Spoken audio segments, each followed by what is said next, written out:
بسم اللہ الرحمن الرحیم۔ السلام علیکم ورحمۃ اللہ وبرکاتہ۔ ناظرین کرام، آئیے سنتے ہیں کہ حضرت داؤد علیہ السلام کی وفات کیسے ہوئی۔ امام احمد بن حنبل رحمۃ اللہ علیہ اپنی مسند میں لکھتے ہیں کہ حضرت ابو ہریرہ رضی اللہ تعالی عنہ سے روایت ہے، نبی کریم صلی اللہ تعالی علیہ وآلہ وسلم نے فرمایا، اللہ تعالیٰ کے نبی حضرت داؤد علیہ السلام بہت غیرت مند انسان تھے۔ جس وقت آپ اپنے گھر سے کسی کام کے لیے باہر جاتے تھے تو اپنے گھر کے سارے دروازوں کو بند کر کے جاتے تھے۔ اس کا مقصد یہ تھا کہ جب تک آپ واپس نہ آئیں کوئی دوسرا شخص آپ کے گھر کے اندر جانے سے گریز کرے۔ نبی کریم صلی اللہ علیہ وآلہ وسلم نے فرمایا کہ ایک دن حضرت داؤد علیہ السلام اپنے گھر کے دروازے بند کر کے گھر سے باہر گئے۔ اسی وقت آپ کی بیوی نے دیکھا کہ گھر کے صحن میں کوئی اجنبی شخص کھڑا ہے، تو آپ کی زوجہ نے گھر کے لوگوں سے پوچھا، یہ کس رستے سے اندر آیا ہے، یہ کون ہے؟ کیونکہ سب دروازے تو بند ہیں۔ تو سب گھر والوں نے کہا کہ خدا کی قسم آج ہم سب حضرت داؤد علیہ السلام کے سامنے شرمندہ ہوں گے، پتہ نہیں یہ شخص کیسے اور کس طرح اندر داخل ہوا۔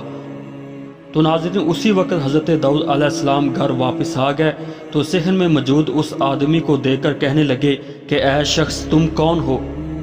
تو اس نے جواباً کہا کہ مجھے کسی حکمران کا خوف نہیں ہے اور نہ ہی حجاب اور پردہ مجھے روک سکتا ہے۔ تو حضرت داؤد علیہ السلام نے کہا، خدا کی قسم تم ضرور پھر اسرائیل یعنی ملک الموت ہی ہو سکتے ہو، اور میں تمہیں اللہ کے حکم سے خوش آمدید کہتا ہوں۔ تو ناظرین، پھر حضرت داؤد علیہ السلام وہاں کھڑے رہے اور اس فرشتے نے آپ کی روح کو قبض کر لیا۔ اور اس کے علاوہ ایک روایت یہ بھی ملتی ہے کہ حضرت داؤد علیہ السلام نے اسرائیل سے کہا تھا کہ تھوڑی دیر ٹھہر جائیں، مجھے مہلت دیجئے، میں اوپر جا لوں یا نیچے آ جاؤں۔ تو ملک الموت نے کہا کہ اے خدا کے نبی حضرت داؤد علیہ السلام، آپ کا رزق، آپ کی سانسیں، آپ کے سال اور آپ کے مہینے سب ختم ہو چکے ہیں۔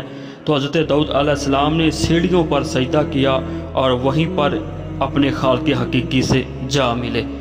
جب آپ کے جنازے کا وقت ہوا، مگر اس وقت انتہائی کی گرمی تھی، لوگ سورج کی تپش برداشت کرتے ہوئے اس جگہ پر بیٹھے ہوئے تھے کہ حضرت داؤد علیہ السلام کی نماز جنازہ پڑھنے کے لیے 4,2500 راہگیر بھی شامل ہو گئے۔ ان لوگوں نے راہبانہ لمبی ٹوپیاں سروں کے اوپر رکھی ہوئی تھیں۔ حضرت موسیٰ، حضرت ہارون اور حضرت داؤد علیہ السلام کے بعد بنی اسرائیل میں کسی ایسے انسان کا انتقال نہیں ہوا جس کی موت پر بنی اسرائیل کو اتنا رنج و غم ہوا ہو۔ جس وقت لوگوں کو گرمی ستانے لگی تو حضرت سلیمان علیہ السلام سے لوگوں نے کہا کہ اس گرمی سے بچنے کے لیے کوئی انتظام کیجئے۔ حضرت سلیمان علیہ السلام نے پرندوں کو بلایا تو پرندے آپ کی آواز پر اکٹھے ہو گئے۔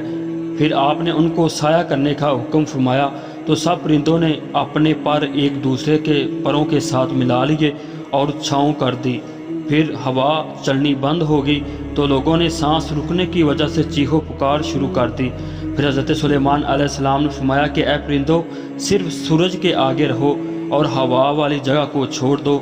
تو سب پرندوں نے آپ کے حکم پر عمل کرتے ہوئے اسی طرح عمل کیا۔ اسی طرح گرمی بھی ختم ہوگی اور ہوا بھی چلتی رہی۔